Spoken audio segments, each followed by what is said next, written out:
Okey, Assalamualaikum dan salam sejahtera. Saya Wazir ya. Untuk perkongsian kali ini nak cakap tentang peralatan kamera, terutamanya lensa. Ada orang kata kamera terbaik adalah apa yang ada di tangan kita. Kata-kata tu mungkin sesuai untuk hobi lah. Hobi ni maksudnya dia ambil gambar bukan untuk tujuan kerja, tak ada klien. Dia diri dia sendiri saja. Tapi hobi ni memanglah orang kata sky, orang kata is the limit kan. Mungkin dia nak pakai kamera yang harga puluh-puluh ribu kan. Lensa yang mahal lah. Pasal kalau nak memuaskan hati ni memang payah lah kan. Cuma yang saya nak beritahu ni, kamera yang terbaik untuk jurufoto yang bertugas untuk klien, untuk jabatan, pejabat, untuk yang berbayar ni kan, adalah peralatan kamera yang sesuai dengan sesuatu tugasan tu lah. Okay, saya ambil contoh yang baru-baru ni, iaitu acara rasmi kerajaan istiadat mengarap Panji-Panji Seri Paduka Baginda Yang di-Pertuan Agong. Kebiasaannya untuk acara ni kita kena ada lensa yang sesuai. Yang biasanya akan ada telefoto lens macam ni 180 600 mm. Dia boleh zoom lah daripada 180 sampai 600 mm. Selain daripada lensa ni, kena ada lensa wide jugalah. Lensa wide tu jarang dipakai. Yang kebanyakan masa akan dipakai adalah lensa telefoto sama ada 70-200 ataupun 300 pun boleh lah, 300 mm. Tapi kalau ada lensa jenis yang boleh zoom macam ni 180 sampai 600 mm tu lebih bagus lah kan. Okey, sebab apa? Sebab kita untuk acara macam ni, kita tak boleh berada di padang di mana acara tu berlangsung, di mana kawasan tentera mengarap Panji-Panji tu. Kita kena ada di sekitar, di luar daripada kotak acara tu berlangsung. Jadi wide angle boleh. Wide angle tu hanya untuk ambil gambar established shot lah. Established shot maksudnya gambar suasana lah, gambar overall, gambar wide lah. Tapi takkanlah daripada mula sampai habis kita nak ambil gambar wide je kan. Pentas utama tu jauh. Kalau daripada mula kita ambil gambar wide saja, memang halus lah gambar tu. Jadi wide angle tu contoh 24-70 mm kan. Kita ambil gambar sekejap saja. Ambil lah gambar suasana, gambar tentera yang ramai di padang tu kan.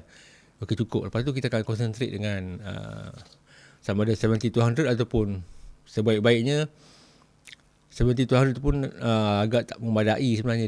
Dia masih kecil ya. Sebaik-baiknya ada zoom lens. Paling minima untuk acara ni adalah 300 mm lah.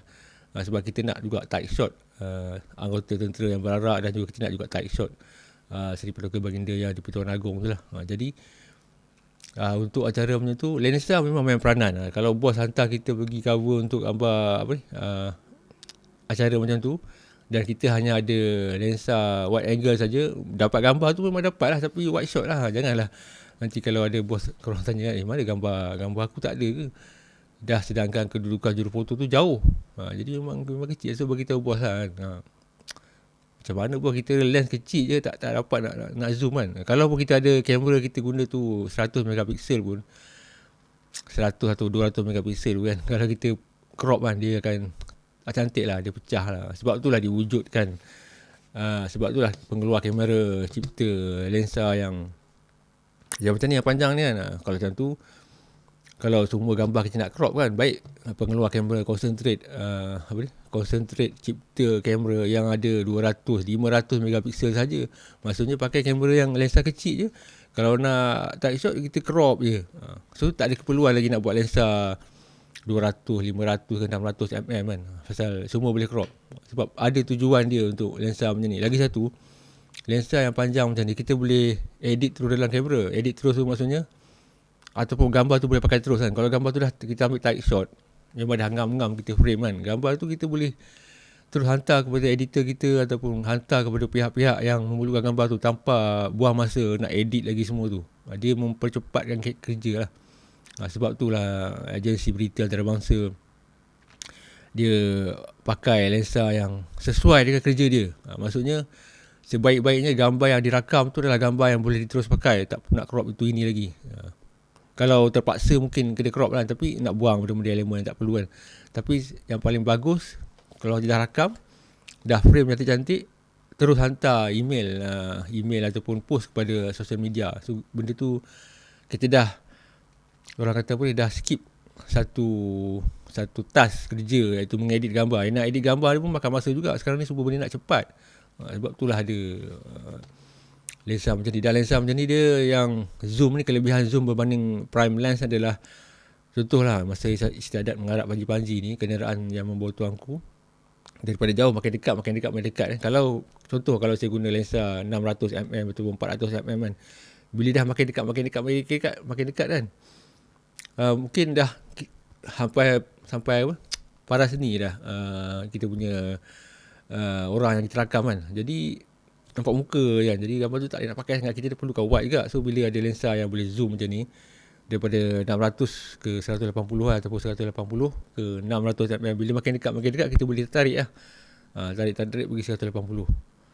Ada masanya saya guna dua body tu, maksudnya kalau saya guna prime lens contohlah saya pakai 400 ataupun 600mm, bila dah semakin dekat tu, saya tukar lens kepada 70, bukan tukar lens, ni satu body. Okay, ada satu body lagi, ada 70 200mm, saya tukar lensa tu. Dia lebih mudah jugalah kalau kita ada dua body . Kalau ada satu body lagi mudah lah, bila dekat kita tarik lah lensa tu. Dan lensa ni juga bukan lensa 180-600 ni lah, lensa 300-400 kan.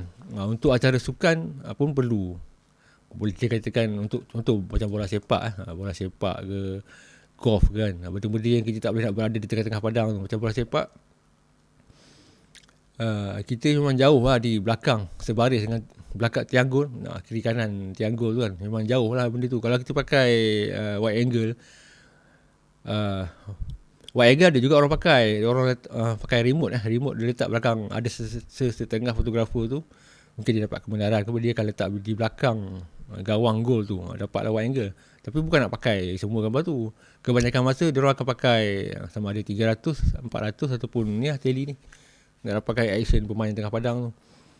Jadi poin yang saya nak sampaikan adalah the best kamera untuk working fotografer fotografer yang bekerja ni adalah peralatan kamera yang sesuai dengan tugas dia tu. Bukannya kau ada lensa tu, contohlah kita ada wide angle je kan, bos bagi kerja apa semua boleh. Kau pergi ambil gambar bola, kau pergi ambil gambar majlis istiadat barisan, kau pergi ambil gambar lumba F1 kan, dengan sikit lens je kan, pandai-pandai kau ambil gambar kan.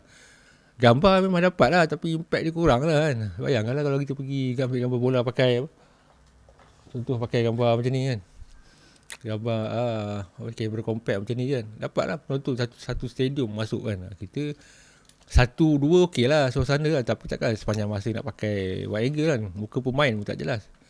Jadi kita kena sesuaikan penggunaan kamera dengan lensa yang sesuai lah. Okey lah, kalau ada benda nak tanya lagi boleh tanya di ruang komen lah macam biasa. Jumpa lagi.